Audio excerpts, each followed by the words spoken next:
So I decided to follow a tutorial from Ethan Becker about drawing dynamic poses.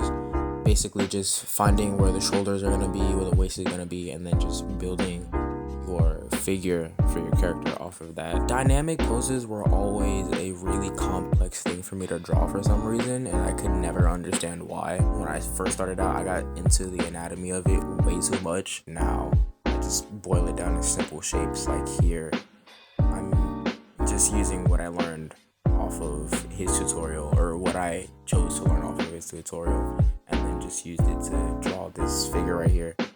Ironically, muscles were never an issue for me, and I think it's just because I read so many comics and I watched so much cartoons and anime that in the end it's just like I saw it over and over and over again, and then I could just like map it out in my head and then put that on paper.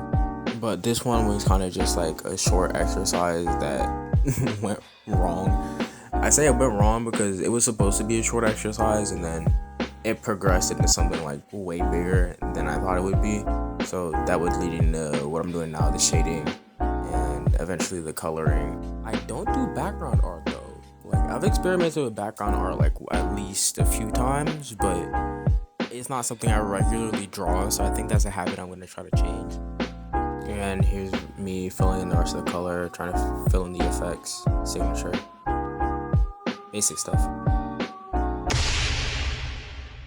Pinterest is my go-to for poses, any type of reference I need for art, because there's just so much on there. Like, I don't think there's anything that I haven't found on Pinterest that I haven't liked.